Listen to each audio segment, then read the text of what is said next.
Assalamualaikum warahmatullahi wabarakatuh. Bismillahirrahmanirrahim. Alhamdulillahilladzi shalla 'alan nabiyil mustafa. Wassalatu wassalamu 'alan nabiyil awfa wa 'ala alihi wa sahbihi dzawil qurba. Qala rabbi shrah li sadri wa yassir li amri wahlul 'uqdatam min lisani yafqahu qawli. Shadaqallahul 'azim. Ma'asyiral muslimin, para pemirsa TV Majelis Ulama Indonesia. Alhamdulillah, mari kita bersyukur kepada Allah atas segala nikmat-Nya. Salawat dan salam semoga selalu terlimpahkan keharibaan junjungan kita Nabi besar Muhammad sallallahu alaihi wasallam, yang selalu kita harapkan syafaatnya, yang selalu kita harapkan pertolongannya fid dini wad dunya wal akhirah. Para pemirsa, di dalam kitab Nasaihul Ibad disebutkan innallaha katama sittatan fi sittatin. Innallaha, sesungguhnya Allah, katama sittatan, merahasiakan 6 perkara. Fi sittatin, di dalam 6 perkara yang lain. Jadi ada 6 hal yang dirahasiakan oleh Allah. Tidak ada yang tahu, hanya Allah. Yang pertama, katamar ridha fi ta'atin. Allah merahasiakan ridhonya di dalam taatnya. Artinya tidak ada yang tahu taat yang mana yang menyebabkan kita masuk surga. Ibadah yang mana yang menyebabkan kita diridhoi oleh Allah, dimasukkan ke dalam surganya dan dirahmati oleh Allah. Apa salat kita? Apa puasa kita? Apa sedekah kita yang banyak? Tidak ada yang tahu. Hanya Allah yang tahu. Tujuannya apa? Agar kita tidak meremehkan kebaikan sekecil apapun. Itu maksudnya. Kebaikan sekecil apapun jangan remehkan. Karena tidak tahu kita. Jangan-jangan kebaikan yang kecil itu yang menyebabkan kita dirahmati oleh Allah Subhanahu wa ta'ala. Saudara-saudara sekalian, saya pernah membaca di dalam kitab Sulam Taufik itu, juga di awal daripada kitab Nasaihul Ibad, dijelaskan bahwasanya seorang ulama besar namanya Imam Ghazali, yang dikenal sebagai Hujjatul Islam. Hujjatul Islam itu artinya menjadi hujjah bagi orang Islam, menjadi rujukan orang Islam di seluruh dunia, di kalangan Ahlus Sunnah wal Jamaah. Di saat beliau wafat, ada seorang ulama yang bermimpi bertemu dengan beliau, bertanya, "Ya Imam, ya ada apa? Bagaimana engkau di dalam kubur keadaanmu?" Imam Ghazali mengatakan, Alhamdulillah. Alhamdulillah. Saya dirahmati oleh Allah, katanya Imam Ghazali. Ditanyakan oleh seorang kiai tadi, dengan sebab apa engkau Imam mendapatkan derajat semacam ini, makom semacam ini, dirahmati oleh Allah? Tolong bagi, barangkali ilmu ini bermanfaat bagi kami. Kasih tahu kepada kami. Apa dengan puasamu? Imam Ghazali mengatakan enggak, dianggap biasa. Salat yang begitu banyak, ilmu yang begitu melaut, mutabahir, yang begitu luas, enggak, dianggap biasa.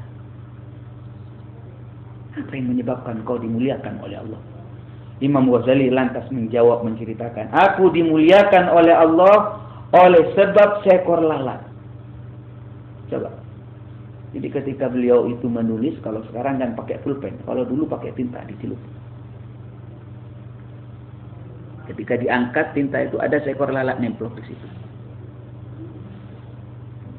Dibiarkan oleh Imam Ghazali sampai kenyang. Setelah itu pergi lalat. Kejadian itu dilupakan oleh beliau.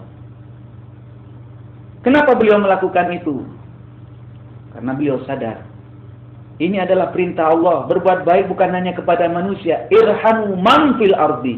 Katanya hadis, sayangilah makhluk yang di bumi. Man itu tidak hanya kepada manusia. Man fil ardi, kepada siapapun yang ada di bumi. Yarhamka man fis sama. Maka yang di langit akan sayang kepada kamu. Maka aku lakukan itu.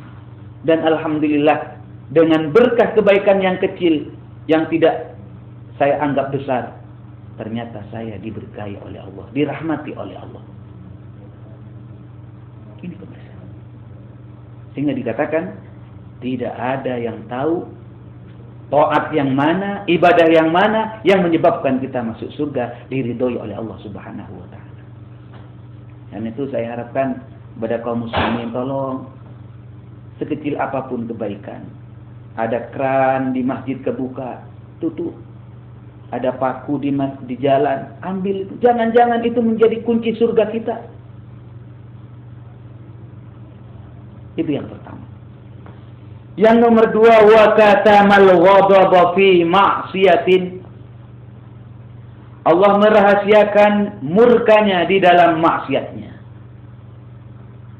Kita tidak ada yang tahu maksiat yang mana yang menyebabkan kita dimurkai oleh Allah. Yang jelas, hindari dosa-dosa besar. Dosa yang kecil termasuk juga. La kabirata ma'al istighfar, wala saghirata ma'al istighfar. Jadi yang kedua, diingatkan di dalam kitab tersebut, wa katamal wadaba fi ma'siyatin. Allah merahasiakan murkanya di dalam maksiatnya. Kita tidak ada yang tahu maksiat yang mana yang menyebabkan kita dimasukkan ke dalam neraka. Dosa yang mana yang menyebabkan kita dimasukkan ke dalam neraka, yang menyebabkan kita mendapatkan siksa. Tidak ada yang tahu. Tujuannya apa? Agar kita tidak meremehkan dosa sekecil apapun, seremeh apapun. Saudara-saudara sekalian, kadang-kadang kita mengatakan, dosa kecil, cuma dosa mata saja, kita wudhu, sholat, rontok itu dosa. Kan Allah Maha Pemaaf. Ngomong gampang aja. Allah memang Maha Pemaaf. Tetapi kita tidak ada yang tahu. Jangan-jangan dengan sebab dosa yang kecil yang kita anggap remeh itu, murka Allah ada di sana. Di zaman Rasulullah itu ada seorang perempuan. Dari zahirnya, dari luarnya dia orang baik-baik. Tapi kata Nabi, itu orang perempuan masuk neraka. Masuk neraka. Kaget itu para sahabat, kok bisa? Orang baik-baik kok bisa masuk neraka? Kenapa ya Rasulullah? Fihi ratin. Fihi ratin itu artinya fi-nya bermakna sababiyah. Oleh sebab kucing.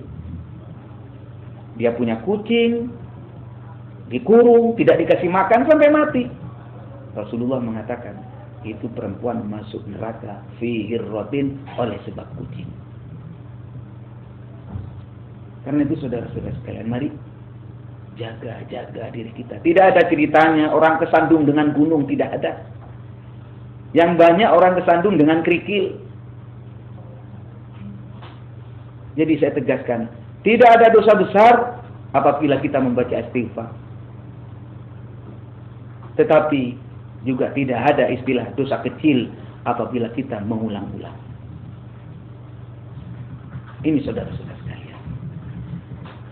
Selanjutnya di dalam kitab Nasha'ihul Ibad ini disebutkan wa katama lailatul qadri fi syahri Ramadan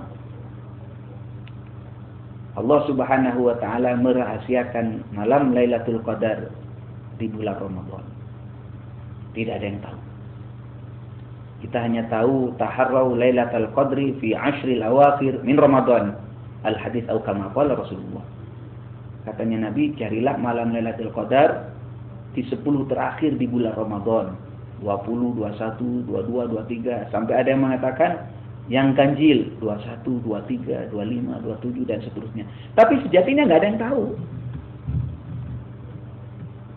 Tujuannya apa? Agar kita mengisi malam-malam bulan Ramadan dengan kebaikan, dengan ibadah kepada Allah Subhanahu wa taala. Saudara-saudara sekalian, kita tahu bahwasanya malam Lailatul Qadar itu disebut A'udzu billahi minasy syaithanir rajim. Bismillahirrahmanirrahim. Inna anzalnahu fi lailatul qadr. Wa ma adraka ma lailatul qadr. Lailatul qadri khairum min alfi syahr. Disebutkan Lailatul Qadar, malam Lailatul Qadar itu khairun, itu lebih baik min alfi syahrin, dari 1000 bulan. Coba, umur siapa yang sampai 1000 bulan dari umat Nabi Muhammad sallallahu alaihi wasallam? Tidak ada. Jarang orang yang umurnya sampai 1000 bulan. Kalau kita beribadah di dalam malam Lailatul Qadar, sedekah 100.000 sama dengan sedekah 100.000 kali 1000 bulan. Kalau kita sholat tarawih bertepatan dengan malam Lailatul Qadar, sama dengan ibadah sholat tarawih, sama dengan 1000 bulan. Subhanallah. Inilah kehebatan daripada umat Nabi Muhammad sallallahu alaihi wasallam. Umurnya pendek-pendek, orangnya kecil-kecil, tapi diberi keberkahan umur oleh Allah Subhanahu wa taala. Banyak bonus dari Allah. Ini saudara-saudara sekalian. Tanggal berapa itu Kiai? Nggak ada yang tahu. Para ulama hanya mengatakan biasanya tanggal 21, ada yang mengatakan 23. Tapi sejatinya tanggal berapa, malam berapa, tidak ada yang tahu. Wa katama Lailatul Qadri fi syahri Ramadan. Allah Subhanahu wa taala merahasiakan di malam Lailatul Qadar di bulan Ramadan. Cuma saya pesan juga, jangan sampai kita melakukan dosa di malam Lailatul Qadar. Benar. Jangan sampai kita melakukan dosa di malam Lailatul Qadar. Nauzubillah, apabila ada orang Islam berzina di malam Lailatul Qadar, au syaribal khamr, atau minum khamr, mabuk di malam Lailatul Qadar, la'anahullah, dilaknat sama Allah, hatta min haulis tsani, hingga tahun yang akan datang. Iya, dia kalau punya kesempatan dia bertobat. Kadang-kadang kita sering mendengar khairum min alfi syahr, khairum min alfi syahrin, lebih baik dari 1000 bulan, lebih baik dari 1000 bulan. Itu terus masuk ke dalam pikiran kita. Jangan sampai kita melupakan. Ternyata juga ada keterangan. Barang siapa kita melakukan dosa di malam Lailatul Qadar, dilaknat sama Allah sampai tahunnya akan datang. Ini saudara-saudara sekalian. Yang nomor 4 diterangkan, wa katama awliya'ahu fima bainan nas. Allah Subhanahu wa taala merahasiakan walinya di tengah-tengah manusia. Wali itu kekasih Allah. Siapa yang jadi wali? Tidak ada yang tahu. Oh, yang jadi wali yang pakai surban. Yang pakai surban saya, berarti saya wali. Belum tentu. Dirahasiakan sama Allah. Apa tujuannya? Agar kita saling hormat, menghormati, minta doa satu dengan yang lain. Itu tujuannya. Dirahasiakan sama Allah. Tidak ada yang tahu. Saudara-saudara sekalian, di dalam Al-Quran disebutkan, A'udzu billahi minasy syaithanir rajim. يا أيها الذين آمنوا لا يسخر قوم من قوم عسى أن يكونوا خيرا منهم wala nisa'un min nisa'in asa an yakunna khairan minhun wala talmizu anfusakum wala tanabazu bil alqab bi'sal ismul fusuq ba'dal iman wa man lam yatub fa ulaika humuz zalimun. Ya ayyuhalladzina amanu, orang-orang yang beriman, katanya Allah, la yaskhar qaumun min qaumin, janganlah satu kaum itu meremehkan satu dengan yang lain, suku satu dengan suku yang lain, bangsa satu dengan bangsa yang lain. Jangan. Bisa jadi orang yang kau remehkan itu lebih baik indallah.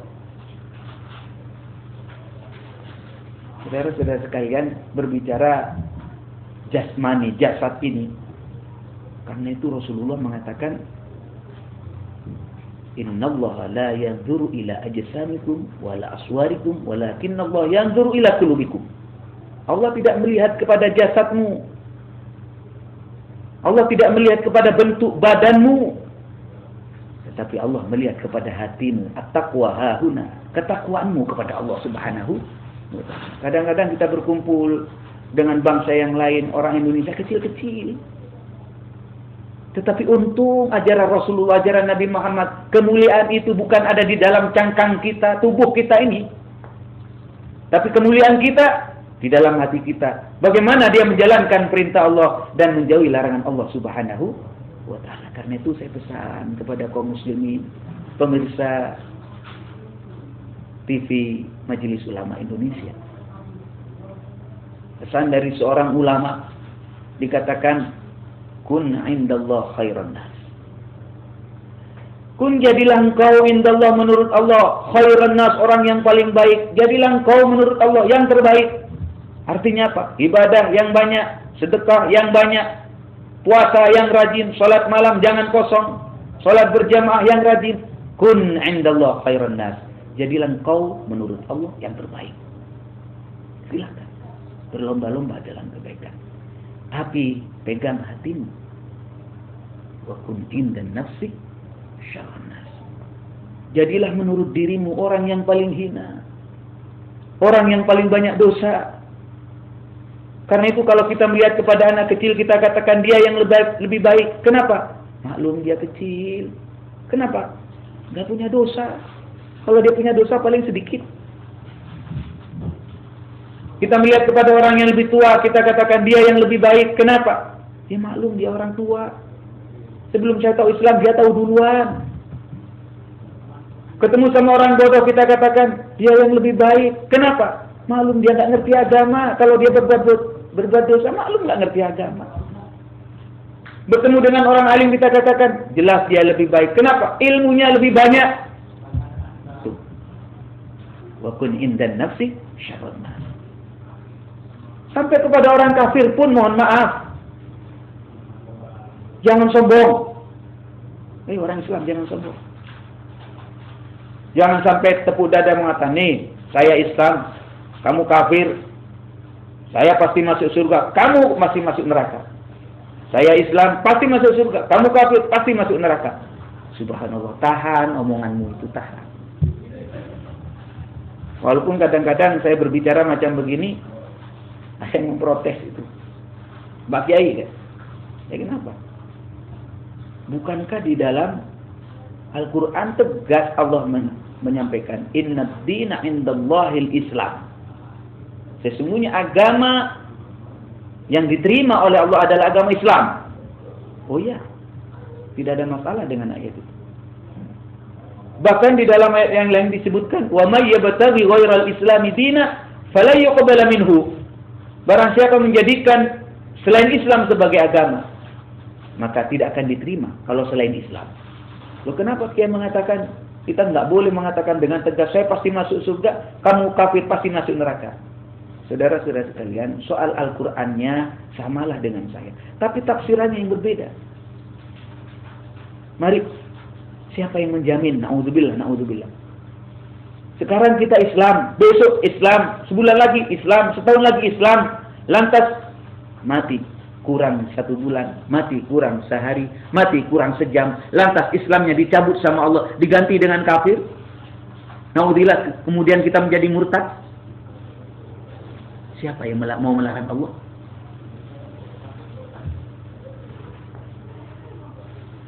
Atau sebaliknya, dia sekarang kafir, besok kafir, 10 tahun lagi kafir. Tahu-tahu mau mati sebulan sebelum kematiannya, sehari sebelum kematiannya, sejam sebelum kematiannya. Bisa jadi dicabut itu kafirnya, diganti dengan keimanan, diganti dengan hidayah. Siapa yang mau melarang-larang Allah? Saudara-saudara sekalian, jadi bukan berarti apa yang saya sampaikan ini mengentakkan keyakinan kita, enggak. Saya ingin tegaskan, hei orang Islam, jangan sombong. Walaupun ada jaminan daripada Allah, inna ad-dina indallahil Islam. Ada jaminan dari Allah. Agama yang diterima adalah agama Islam. Tetapi walaupun ada jaminan, jangan sombong. Kalau orang Islam yang ada jaminan saja nggak boleh sombong, bagaimana dengan orang kafir yang nggak ada jaminan satupun dari Allah? Paham? Orang berobat belum tentu sembuh, Karena yang menyembuhkan, fa idza maritu fa huwa yashfin, itu akidah kita. Yang menyembuhkan Allah. Tapi tetap kita berobat. Yang berobat saja belum tentu sembuh, apalagi yang tidak. Karena itu saudara-saudara sekalian, bukan berarti apa yang saya sampaikan itu mematahkan keyakinan, enggak. Pengajian ini menekankan kepada kita, jangan sampai kita sombong. Jangan sampai kita merasa lebih baik dari orang lain. Sehingga kemana-mana petantang-petenteng mengatakan, ana khairum minhu, aku lebih baik daripada dia. Na'udzubillah. Ini ucapan iblis, saudara-saudara. Dan saya ingin mengingatkan pula kepada al-fakir, kepada diri kami secara pribadi. Di saat kita menghormat orang lain, siapapun orang lain itu, apakah anak kecil, apakah orang tua, apakah yang lebih muda, apakah yang lebih bodoh, apakah yang lebih alim, apalagi kedua orang tua, apalagi para ulama, para guru-guru kita. Ketika kita menghormat mereka, saya ingatkan, penghormatan kita tidak akan mengurangi derajat kita. Di saat kau cium tangan kepada kedua orang tua, ketika kita hormat kepada guru kita, penghormatanmu tidak akan mengurangi ketokohanmu, kekiaianmu, keustatanmu. Enggak. Justru ketika kita hormat kepada kedua orang tua, rafa'ahullah, akan diangkat derajatnya oleh Allah Subhanahu wa ta'ala. Bahkan kalau kita hormat kepada orang tua, anak-anak kita akan hormat kepada kita. Atau kalau kita hormat kepada guru kita, jangan heran kalau murid-murid kita, santri-santri kita, anak buah kita, hormat kepada kita. Kenapa? Karena kita hormat kepada para ulama, para guru-guru kita. Inilah buah saudara-saudara sekalian. Kembali kepada pelajaran, mari jangan sampai kita meremehkan siapapun. Karena Allah Subhanahu wa ta'ala menyampaikan, Allah Subhanahu wa ta'ala merahasiakan walinya, kekasihnya di tengah-tengah hambanya. Tidak ada yang tahu. Saudara kaum muslimin wal muslimat, para pemirsa TV Majelis Ulama Indonesia. Selanjutnya, ada yang dirahasiakan oleh Allah adalah wa katamal mauta fil umri. Wa katamal mauta fil umri. Allah merahasiakan mati di dalam umur. Tidak ada yang tahu. Umur keberapa kita akan diambil oleh Allah. Jangan kita merasa karena muda, tenang saja masih muda, sholatnya belakangan aja nanti, tobatnya belakangan aja nanti, saya masih sehat. Saudara-saudara sekalian, hati-hati. Tidak ada satupun orang yang tahu di ayyi ardin tamut, di bumi mana dia akan mati, dicabut ruhnya oleh Allah Subhanahu wa ta'ala. Karena itu hati-hati. Agar kita hati-hati mengisi hari-hari kita, bulan-bulan kita, waktu-waktu kita dengan kebaikan, Dan kita berharap di saat kita melakukan kebaikan, kita dicabut ruhnya oleh Allah Subhanahu wa taala. Dan itulah yang disebut dengan husnul khatimah, mati dengan membawa kebaikan. Saudara-saudara sekalian, selanjutnya wa katama, dan Allah Subhanahu wa taala merahasiakan salatil wusta fis shalawat. Allah merahasiakan salat tengah di antara sekian salat-salat yang ada. Salat itu kan ada 5 waktu yang wajib. Zuhur, asar, maghrib, isya, subuh. Ada istilah salatul wusta, salat tengah, mempunyai keutamaan tersendiri. Saudara-saudara sekalian, salat wusta ini tidak ada yang tahu kecuali Allah. Kalau ada yang mengatakan asar, para ulama pasnya tidak ada yang tahu. Tujuannya apa? Agar kita selalu menjaga perintah Allah, utamanya salat ini, saudara-saudara sekalian. Karena salat ini adalah barometer, ukuran daripada seseorang. Besok di akhirat yang pertama kali yang akan dihisab adalah salat kita. Mari kita jaga. Jangan sampai kita itu kemudian meninggalkan salat, dan orang yang meninggalkan salat dikatakan besok akan dimasukkan ke dalam neraka sakor. Neraka sakor itu, di dalam neraka disebut ma salakakum fi sakor. Hei penduduk neraka sakor, kenapa kamu ada di dalam neraka ini? Mereka menjawab, qalu lam nakum minal musallin. Dulu di dunia saya tidak sholat. Mudah-mudahan apa yang saya sampaikan bermanfaat, dan mari kita berupaya sebaik-baiknya melakukan hal yang terbaik di dalam hidup kita, mengisi hari kita, mengisi waktu-waktu kita dengan kebaikan. Dan kita berharap mudah-mudahan sekecil apapun kebaikan kita diterima oleh Allah Subhanahu wa taala. Para pemirsa TV Majelis Ulama Indonesia, mohon maaf apabila ada hal yang kurang berkenan. Semoga apa yang saya sampaikan menjadi ilmu yang bermanfaat. Wallahul muwaffiq ila aqwamit thoriq. Wassalamualaikum warahmatullahi wabarakatuh.